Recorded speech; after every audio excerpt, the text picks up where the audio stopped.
Halo Tribuners, kembali lagi bersama saya Asin Bintang di acara Tribun Baku Dapa. Dan kali ini kita akan berbincang dengan topik gizi pada lansia. Saya kira di era saat ini ya, era yang kita semakin dinamis, pekerjaan yang ketat, yang tinggi, tentu di usia-usia yang lansia membutuhkan asupan gizi. Karena saat ini kan usia-usia lansia juga banyak yang masih produktif dalam bekerja. Dan tentu saat ini kami sudah mengundang akan Dokter Priscilia Mamuaya yang merupakan akademisi di Unima yang boleh menjelaskan terkait dengan topik kita pada saat ini, yaitu gizi pada lansia. Dan Tribuner, seperti biasa, walaupun tadi saya sudah menyebut akan narasumber kita, saya akan minta tetap dari Dokter Priscilia untuk menjelaskan CV dari Dokter Priscilia, silakan. Oke. Selamat siang Tribuners. Perkenalkan, nama saya Dr. Priscilia Mamuaya. Sekarang saya berstatus sebagai dosen di Universitas Negeri Manado, khususnya di Fakultas Ilmu Keolahragaan dan Kesehatan Masyarakat di program studi Kesehatan Masyarakat. Ya. Dan Tribuners ya, untuk menyingkat waktu tentu saya akan langsung mengajak ke Dr. Priscilia untuk tanya-tanya soal gizi pada lansia.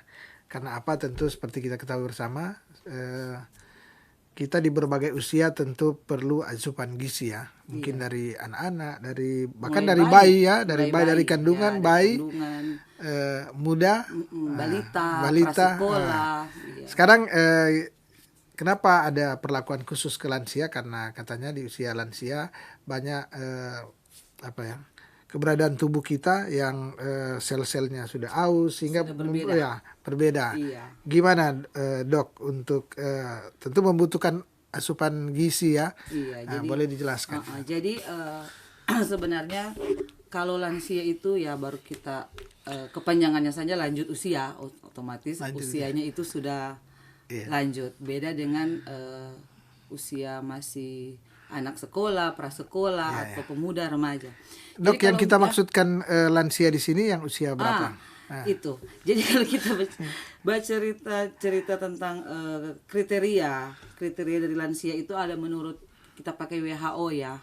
Kalau pakai WHO itu ada tiga kriteria. Jadi ada lansia yang middle, itu usianya sekitar dia mulai usia 45 sampai 59. Itu masuk lansia middle ya? Middle age itu namanya, atau usia pertengahan.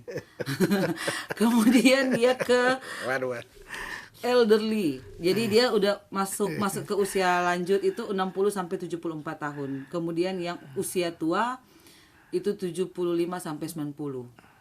Dan yang sangat tua itu yang di atas 90 tahun. Jadi Tribuners yang udah usia 45 tahun boleh nonton ya. Ini cocok untuk dia nonton sudah di masuk sini. di usia pertengahan. Tapi Mas, Dok, ini kan ada usia-usia. Boleh dijelaskan. Jadi berarti kalau dia usia sekian sampai sekian, gizi kan biasanya orang 40, 45 ya masih aktif lah dalam bekerja. Masih produktif ceritanya. Kira-kira apa yang kita lakukan? Kemudian usia 60 kira-kira apa yang sesuai ini ya, sesuai dengan gizinya. Jadi biasanya usia 45 tahun itu memang masih usia produktif. Rata-rata kita orang Indonesia itu usia 45 tahun masih produktif, masih banyak melakukan aktivitas, masih makan pikir masih boleh sembarangan makan. Jadi begitu. Jadi karena memang secara fisiologis orang tubuh itu kalau masih 45, jadi masih usia pertengahan itu pikir masih kuat.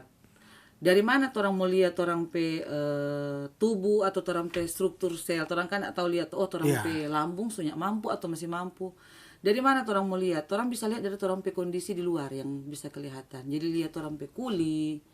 Karena otomatis orang kuli umur orang 30-an dengan umur 60-an, 50-an kan sudah mulai berbeda. Ya. Elastisitasnya berbeda, itu tanpa skincare dan yang secara normal dia akan melalui proses penuaan itu ya. Jadi otomatis bukan hanya kulit di bagian luar saja yang mengalami penuaan orang bilang, tapi Ya dalam tubuh saja, orang dalam tubuh itu sudah mengalami perubahan. Ya. Ya, yang perubahan yang paling signifikan yang berhubungan dengan gizi itu lambung, karena lambung itu yang masuk dalam proses pencernaan. Ya. Jadi kalau lambung bermasalah, ya otomatis orang pemakanan juga lambung sudah mulai ada terjadi penuaan, ya otomatis asupan makanan juga harus menyesuaikan dengan lambung. Jadi jangan kasih sama ceritanya. Itu cuma di bagian lambung. Iya. Belum tuh di bagian proses kunyah mengunyah. Otomatis kalau orang sudah lansia kan struktur giginya itu kan pasti berkurang. Banyak yang serusak mungkin ya. Itu kan gigi itu kan sama dengan tulang toh. Jadi sudah mulai ada pengeroposan, sudah mulai. Jadi otomatis juga makanan yang akan dimakan itu harus sesuai dengan kondisi gigi. Jadi begitu. Jadi sesuai dengan umur. Jadi kalau umur 45 itu gigi masih kuat ya masih boleh. Lama-lama enggak mungkin sama tuh makanan. Iya. Jadi tapi gizi-gizi apa yang makanan-makanan apa yang di usia-usia ini yang baiknya kita konsumsi ya? Kalau misalnya orang bercerita makanan, kalau kita di bagian kesehatan ya lebih cenderung ke makanan yang bisa mengontrol penyakit-penyakit yang paling banyak tuh, yang paling banyak orang lansia derita. Kalau rupa orang di Sulawesi Utara khususnya yang paling banyak kan penyakit darah tinggi, gula, kolesterol. Nah itu yang ada hubungannya dengan asam urat. Itu semua penyakit yang ada hubungannya dengan makanan. Ya. Memang makanan itu hanya faktor pencetus. Ada beberapa faktor kan, mungkin dari faktor keturunan. Ya. Nah, itu bisa jadi DNA ya. Iya. Kemudian ada faktor jenis kelamin juga itu berpengaruh. Berpengaruh juga. Pengaruh. Itu faktor yang tidak bisa kalau dari kita bahasa kedokteran itu faktor yang tidak bisa dirubah. Jenis kelamin kan tidak bisa dirubah. Iya. Maksudnya bagaimana? Ada yang rentan, misalnya ini rentan ke pria, ini rentan ke wanita. Ada ya. Ada. Nah, bagaimana itu, Dok? Jadi dia dikatakan dia rentan. Jadi seperti kita kasih contoh rupa penyakit hipertensi. Ya. Nah dia kalau hipertensi itu biasanya itu kebanyakan pada pria daripada wanita. Hipertensi. Begitu. Atau ada penyakit lain rupa seperti kolesterol paling banyak ke perempuan daripada ke laki-laki. Ada kecenderungan ya. Iya, ada kecenderungan. Jadi itu ditetapkan bukan karena cuman sembarang kita suka bilang begitu, tapi berdasarkan penelitian, data-data semua. Jadi mungkin karena perempuan ya lebih suka makan makanan yang gorengan-gorengan, berminyak. Jadi perilaku juga ya yang mendorong ya. Pasti. Karena dari semua tadi contoh hipertensi, kolesterol, gula, asam urat itu pencegahannya yang pertama bukan obat. Yang pertama perilaku. Life ya cara hidup, cara ini ya. Perilaku. Setelah perilaku baru masuk ke pengobatan. Perilaku maksudnya gimana, Dok? Boleh dijelaskan? Perilaku ini termasuk di dalamnya makan. Selain makan, aktivitas fisik.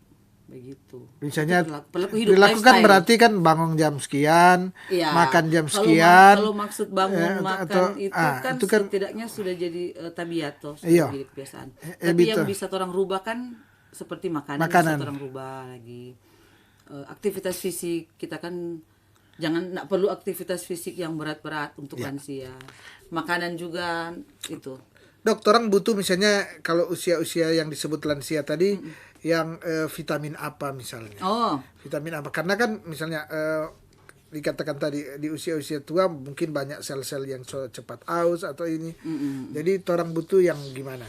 Jadi sebenarnya yang dibutuhkan lansia itu kalau misalnya memang pertama kebutuhan kalau untuk vitamin itu kalau bicara gizi itu kebutuhan mikro. Berarti kalau kebutuhan mikro itu hanya kebutuhan yang sedikit. Beda dengan kebutuhan makro. Yang kebutuhan makro itu yang karbohidrat, protein dan lemak. Nah, itu kebutuhan makro yang paling dibutuhkan tubuh. Karena dia karbohidrat, vitamin karbohidrat, protein, lemak. Tapi boleh terlalu banyak juga kalau usia ini. Jadi harus dibatasi. Begitu. Karena kalau dia terlalu banyak, kemungkinan kalau terlalu banyak dia akan ditumpuk di tubuh dalam bentuk lemak. Atau dia tumpuk dalam pembuluh-pembuluh darah itu yang bikin kadar kolesterol naik, yang bikin kadar asam urat naik, yang bikin kadar gula darah naik. Karena dia yang menempel di pembuluh darah di jantung. Nah, kalau dia naik, otomatis tensi naik. Ya, begitu. Kalau untuk vitamin dan mineral, memang dia dibutuhkan tubuh, tapi tidak dalam jumlah yang banyak. Karena kalau kita konsumsi vitamin, mineral atau itu dikatakan sebagai gizi mikro dalam jumlah yang banyak, tetap tubuh akan membuang kalau nggak penting. Oh, otomatis itu ya, otomatis. Jadi kalau orang terlalu banyak misalnya terlalu banyak vitamin C, dia tubuh itu akan tubuh hanya pakai seperlunya saja. Habis itu tubuh buang. Dia buang melihat apa? Keringat, air kencing, itu dia buang. Makanya lain kali kalau tumpah kencing bau sesuai dengan orang konsumsi memang. Beda dengan kebutuhan gizi makro. Karbohidrat, makan nasi banyak. Nah, itu bagaimana kalau dia talebe menumpuk itu, Kang? Menumpuk pasti. Itu bikin sakit juga, Kang. Bikin sakit, dan itu kalau untuk laki-laki dan perempuan dia ada perbedaan tempat-tempat penumpukan itu. Gimana itu? Jadi kalau contoh laki-laki terlalu banyak mengkonsumsi itu gizi makro, ya mungkin dia akan ditumpuk di bagian perut. Lebih sejahtera daripada itu. Begitu. Jadi pantasan kalau lebih ini kan kelihatan lebih makmur itu ya. Kalau untuk perempuan, dia bukan hanya di bagian perut, menyebar perut, bokong, lengan. Jadi kalau untuk konsumsi yang berlebihan seperti itu. Nah, yang akan bahayanya lansia konsumsinya berlebihan, tapi dia ada penyakit penyertanya, penyakit kronisnya itu. Komorbid begitu ya? Iya, komorbid berarti kan dari turunan lagi. Iya. Tambah lagi tuh penyakit itu yang ya kan sekarang rata-rata hampir semua lansia sudah menggunakan buku kronis. Iya. Jadi buku kronis wajib lapor itu ya? Iya, tiap bulan wajib lapor. Karena tiap bulan kalau nggak lapor nggak mau dapat resep obat. Kalau terlambat minum obat, akan gangguan lain lagi mau dapat lagi lansia. Betul. Jadi harus ada perubahan gaya hidup saat lifestyle-nya terus diubah ya. Lifestyle. Jadi bukan hanya faktor makanan, faktor aktivitas fisik juga harus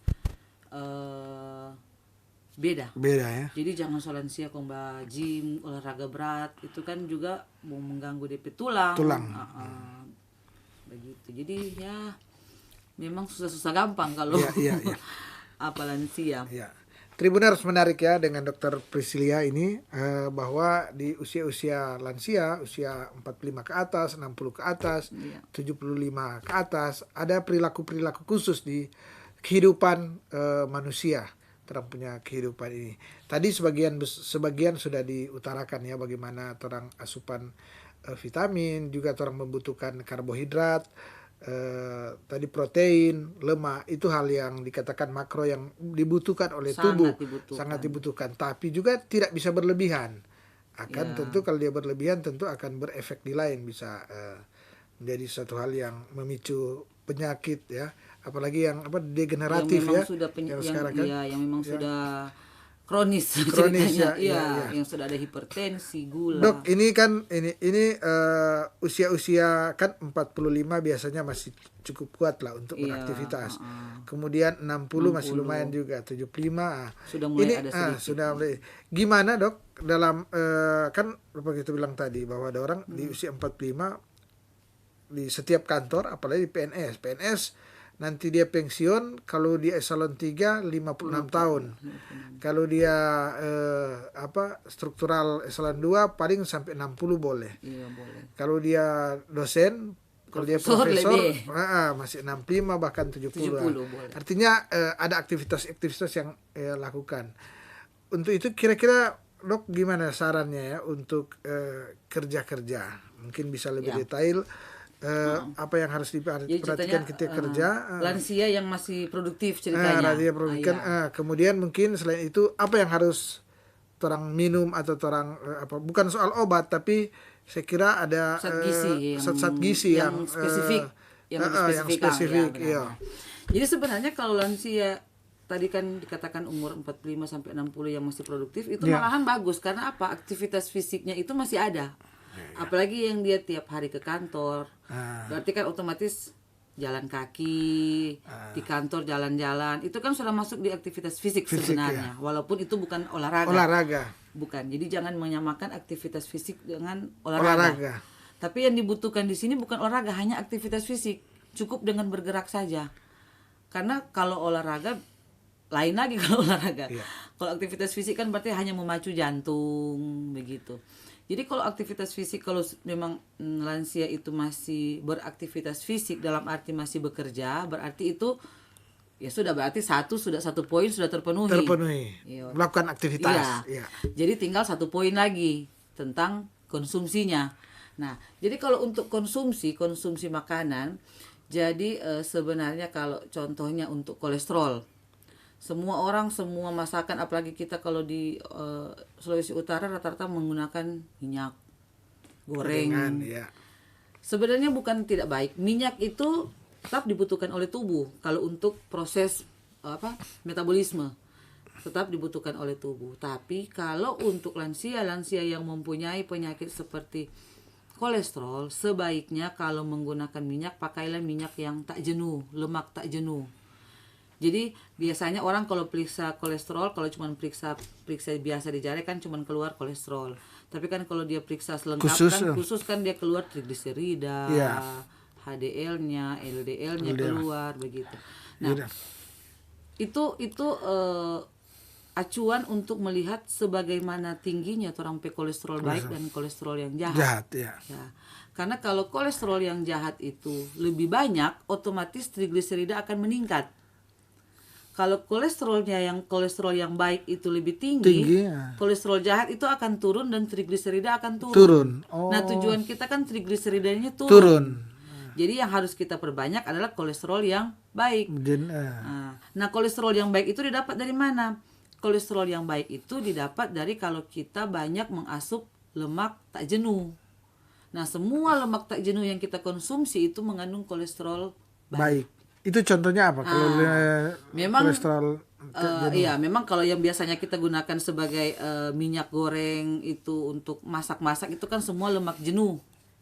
Tapi kalau untuk lemak tak jenuh itu yang biasanya kita pakai virgin oil bisa untuk memasak. Yang selain itu kalau mentega begitu itu mentega itu masuk tetap dalam jenuh. Jadi bukan melarang lansia untuk mengkonsumsi minyak, tapi sebaiknya gantilah sementara. Apalagi lansia yang sudah ada riwayat kolesterolnya tinggi.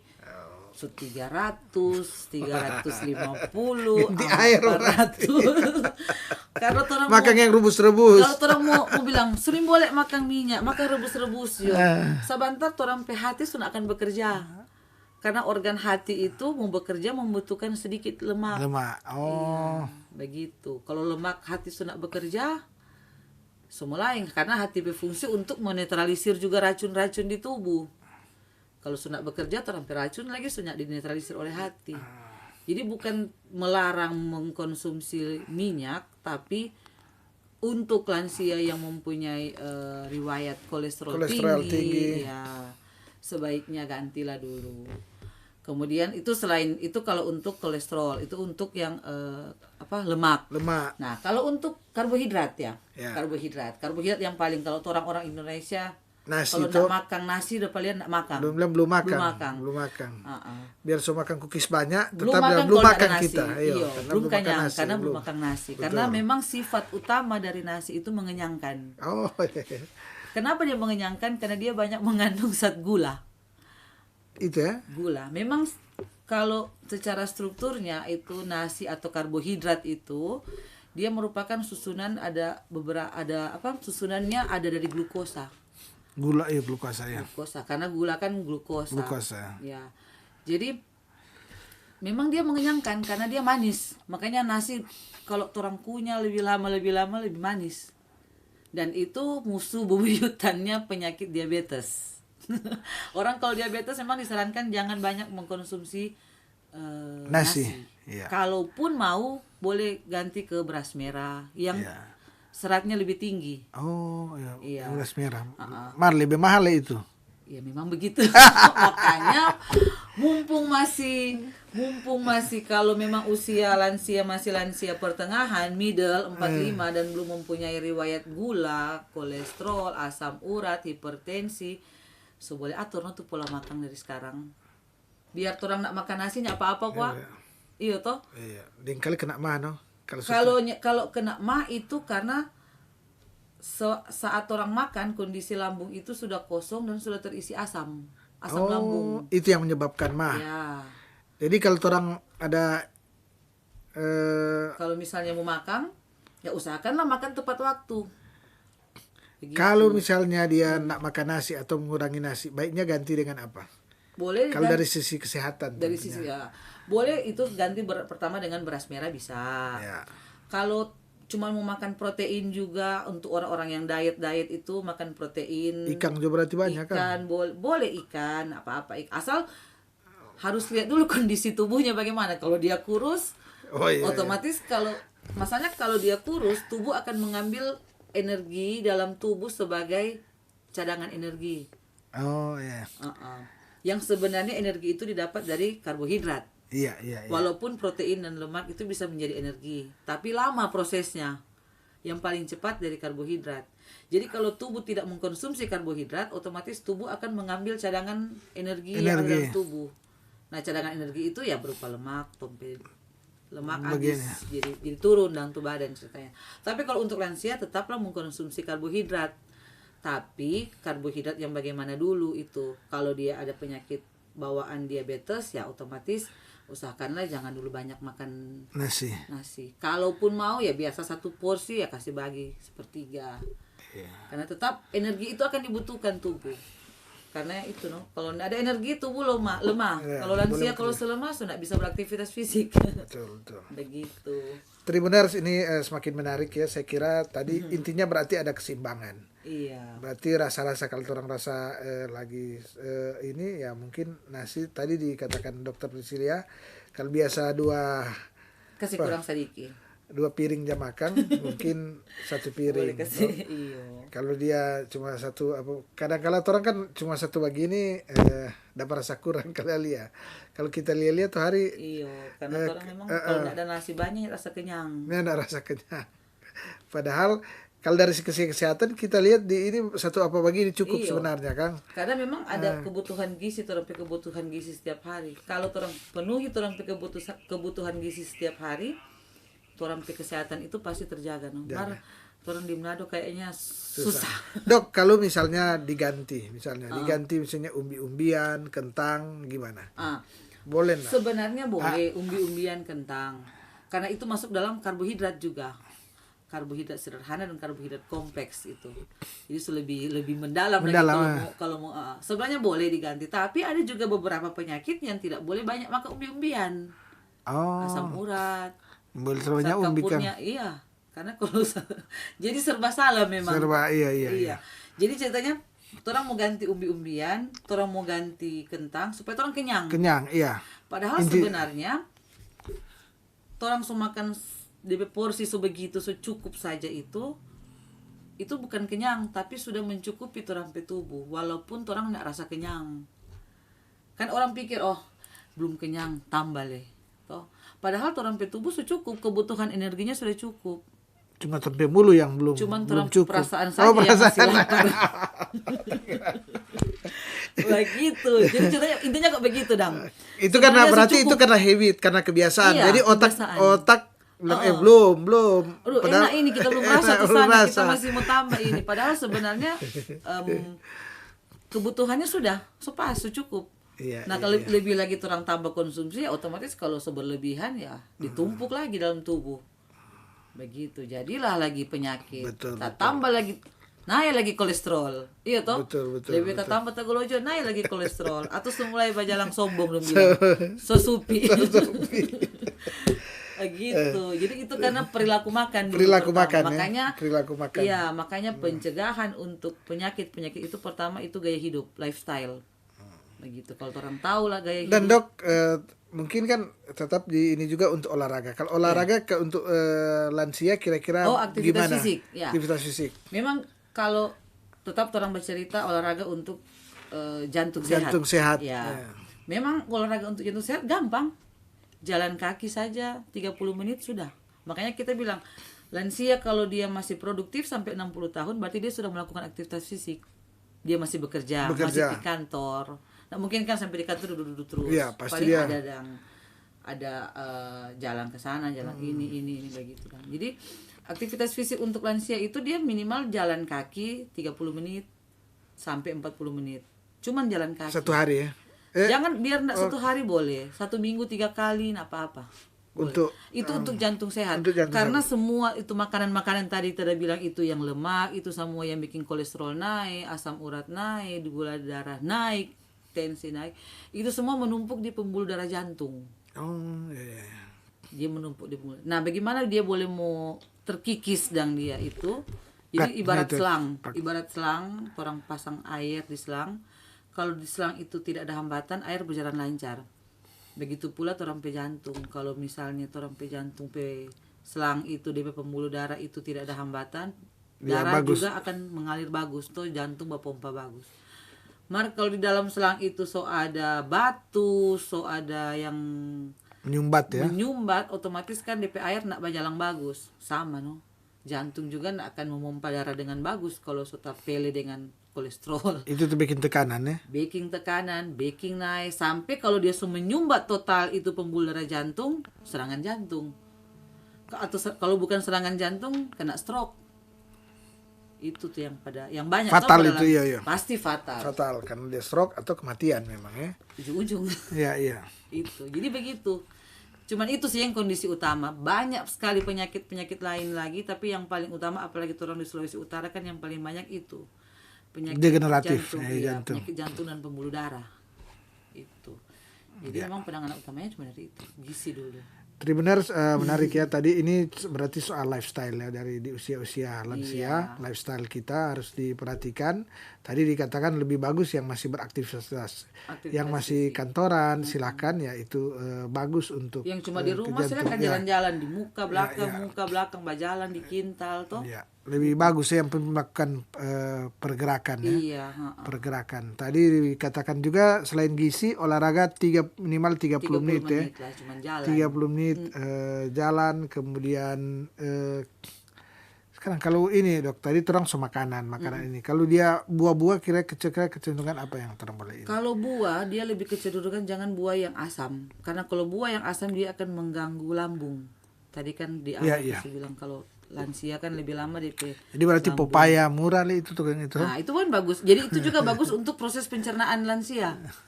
Karena kalau lansia ya otomatis bukan cuma lambung tuh yang mengalami keriput-keriput atau penuaan. Seluruh organ di dalam tubuh apalagi organ pencernaan. Jadi ada lansia yang kali apa ini 3-4 hari nak buang-buang air besar. Iya. Begitu. Jadi otomatis jadi apa rasa enak, puru rasa kembung, rasa full tuh puru. Jadi lebih bagus kalau mengkonsumsi banyak buah yang mengandung buah-buah yang berserat tinggi, no. Itu jadi contoh pepaya. Malah bukan pepaya gohu. Pepaya lombok ya. Kalau pepaya gohu tak ikutin gigi.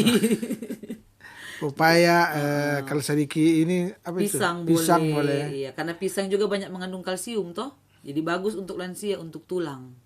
Karena kan otomatis lansia kalau itu kan struktur tulangnya kan sudah mulai menurun, elastisitas tulang. Jadi banyak mengandung kalsium. Kalau pisang kan banyak kalsium. Jadi itu bagus untuk struktur tulang, gigi, begitu. Jadi Tribuners orang boleh juga makan yang usia-usia lansia ya. Usia 45 ke atas, 60, 75 makan. Cuman kalau itu semua bukan nanti mulai lansia sebaiknya. Itu kan bercerita lansia kalau sudah mengalami. Apa salahnya orang belum mengalami bikin pencegahannya dengan cara begitu. Artinya dari muda memang orang ini juga ya.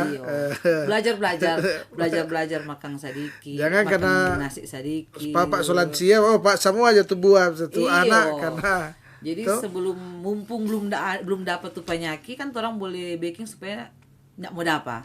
Kalau sudah dapat tuh penyakit orang boleh mau baking supaya nggak mau lebih parah. Begitu. Kurang boleh begitu. Karena kalau enggak orang kesejahteraan itu akan berkurang. Karena kalau orang sakit kan otomatis kesejahteraan pasti berkurang. Stres meningkat, itu orang aktivitas fisik juga terbatas. Nantinya. Iya. Jadi tujuannya itu, apalagi untuk lansia. Cuma itu sih. Ini terbuah. Kalau misalnya makanan daging, ikan gimana? Oh, itu protein, yang protein. Nah, kalau untuk protein sama, semua protein itu dibutuhkan karena protein itu zat pembangun. Jadi dari mana orang otot itu mau dibentuk dari orang konsumsi protein. Nah, memang untuk lansia itu paling bagus itu mengkonsumsi banyak protein karena memang orang mulia, orang struktur. Itu daging. Apa di ikan atau daging? Ikan gitu? Boleh, daging boleh, telur itu ada. Protein ya. Tapi tidak boleh berlebihan, tetap semua tetap ada di batasan. Memang kalau kita mau bilang batas taruhlah 15 mg per kilogram berat badan. Itu kan susah menghitung itu. Kalau mau dibanding-bandingkan, memang kan tuh boleh. Tapi kalau kita sarankan untuk lansia-lansia yang ingin rata-rata lansia suka mencari tahu kita bagus makan apa, bagus makan apa. Tapi itu sesuai dengan keluhannya. Jadi lupa tadi bilang kalau dia ada kolesterol, makanannya yang lemaknya bagaimana. Tapi kalau untuk khusus protein ya lebih bagus yang banyak mengandung protein memang. Karena dia sebagai zat pembangun. Daging, tapi jangan daging terus. Otomatis kalau daging terus untuk orang lansia yang kolesterol ya otomatis akan naik lagi kolesterol. Kan? Iya. Atau daging banyak dengan daging santang mungkin naik lagi kolesterolnya. Iya. Jadi memang semua ada keterbatasan memang. Walaupun bukan untuk bilang bukan tidak boleh tapi ada dibatasi. Tidak sama pola makan lansia dengan pola makan yang masih sebelum lansia. Sebelum lansia ya, di 45 tahun. Sebaiknya seperti itu memang. Iya. Dok, ini tadi orang makan soto ini untuk olahraga ya, untuk olahraga bagi lansia yang cocok kira-kira apa? Kan gini, orang ada dari misalnya muda masih biasa futsal, bola kaki atau bulu tangkis atau olahraga berat. Gimana? Sebaiknya kalau lansia disarankan enggak usah. Beda kalau umur 45 masih boleh lah, 45-60 karena mungkin elastisitasnya masih bagus. Tapi kalau selewat itu sebentar itu sudah akan bikin beban di tubuh. Jadi contoh, kalau dia umur 60 tahun, kalau dia suka olahraga bulu tangkis, kaget pas dia basmes dia mendarat langsung DP tulang itu enggak mampu dia mau menyokong DP tubuh karena DP tulang sudah mulai ada pengeroposan. Kita cuma jadi patah. Iya, jadi memang kalau untuk olahraga untuk lansia paling aman apa? Ya, yang paling aman yang seperti tadi cuma aktivitas fisik, jalan sehat, jalan cepat begitu. Kalau mau lari kecil-kecil boleh, tapi kalau untuk lari untuk orang obesitas jangan. Karena orang obesitas kalau lari dia bikin cedera DP tulang di bawah atau DP otot karena berat badan yang akan menyokong DP kaki akan menyokong DP berat badan semua. Akhirnya boleh mau keseleo atau mungkin ada kesalahan di otot. Iya. Jadi memang lebih dianjurkan bukan ke itu tapi ke aktivitas fisik. Iya. Aktivitas fisik untuk lansia karena juga lansia tidak boleh terlalu capek. Kalau terlalu capek juga lain lagi nanti. Iya. Jadi memang lebih disarankan ke aktivitas fisik memang kalau untuk lansia. Iya. Dok, terakhir ya karena waktu juga yang membatasi bincang-bincang ini. Hal-hal apa lagi yang harus dilakukan oleh lansia agar supaya tentu ya menikmati hidup lebih baik, artinya tidak sakit tidak sakit. Iya. Walaupun juga, sakit tapi tetap masih bisa ada kualitas hidup masih terjamin ceritanya. Masih sejahtera dan ceritanya. Kira-kira. Ya. Memang untuk lansia kalau untuk membuat kesejahteraannya lansia, kualitas hidupnya itu lebih baik, memang pertama memang hanya lifestyle-nya. Pengaturan makannya yang bagaimana. Kemudian yang paling penting dari lansia itu keluarga. Bagaimana lansia itu bisa makan kalau dia hanya makan sendiri? Iya toh. Iya. Bagaimana lansia itu bisa beraktivitas fisik kalau sendiri tidak didorong oleh keluarga. Jadi tetap keluarga itu yang bisa memberi semangat juga ya.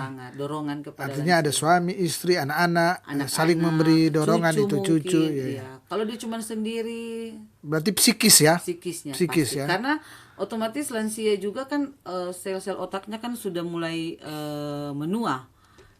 Begitu. Jadi dorongan dari keluarga yang bikin DP psikis itu jadi low stress. Kalau enggak dia mau makan apa susah karena psikisnya terganggu. Jadi itu psikis. Tetap harus ada dorongan dari keluarga. Ya. Tribuners, demikian bincang-bincang terkait dengan topik gizi pada lansia. Ya. Dan seperti biasa Dr. Priscilia, sebelum saya menutup bincang-bincang ini, saya berikan kesempatan ada closing statement ya terkait apa saja ya, boleh diutarakan, silakan. Oke. Jadi memang hanya pesannya saja. Jadi mungkin ada keluarga atau memang ada lansia yang memang sementara menonton ini, jadi disarankan saja bagaimana kita menjaga kualitas hidup.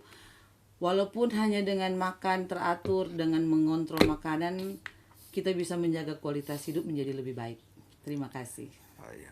Dok, terakhir lupa ini untuk jam-jam tidur yang sehat bagaimana untuk ini? Ya, memang kalau pakai jam tidur, memang kita menggunakan durasi jam ya, durasi jam. Jadi kita bagusnya itu tidur sekitar jam 8 jam sehari. Kenapa? Atau mungkin 8 jam itu diambil dari jam berapa ya? Dari jam 9 malam. Kenapa? Karena saat jam 9 so tidur jam 9, itu. Ya. Karena tapi memang susah untuk pekerja, memang susah. Kalau di sini kan bikin koran dia jam 12, jam 11. Jadi paling jam 3 baru yang tidur. Yang usia lansia kung masih jam bikin pulang. Koran di apa ya?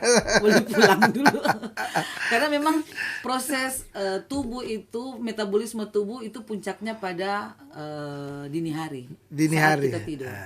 Kalau orang pas dini hari, pas dini hari itu pas puncak metabolisme, kalau orang nggak tidur, tidak terjadi metabolisme. Aduh. Begitu. Biasa orang koran dia belasan tahun dia jam 12 jam 1 baru dia mau kelar tuh pekerjaan. Jadi belum tidur dia. Jadi sota ganggu kan tuh DP heavy itu. Dia tapi tuntutan pekerjaan. Kalau nggak begitu tidak ada pekerjaan. Nah, itu berarti juga melanggar kesehatan sulit bahaya itu. ini. Saya kira itu ya, ini hal-hal yang untuk diinformasikan kepada publik ya, kepada para tribuners ya. Ini tentu untuk menyokong agar supaya kita sehat. Tapi saya sengaja karena memang ada pekerjaan-pekerjaan tertentu yang membuat kita melawan dengan apa yang normatif yang disebutkan oleh yang tidak secara normal memang banyak juga kan sekali sama kita juga sebagai dokter memang ada pekerjaan yang tidak orang bisa tidur, selesai orang masih dinas bekerja gitu. Dan sekali lagi tentu saya Asin Lumintang dari Tribun Bakudapa mengucapkan terima kasih kepada Dr. Priscilia Mamuaya yang sudah menerima undangan kami untuk bincang-bincang di sini. Terima kasih sekali lagi. Sama-sama. Saya juga mengucapkan terima kasih kepada para Tribuners yang sampai saat ini sudah setia menyaksikan akan acara Tribun Bakudapa. Dan kita akan bertemu lagi pada lain waktu, lain kesempatan, tentunya dengan tema perbincangan yang berbeda. Mata lokal menjangkau Indonesia.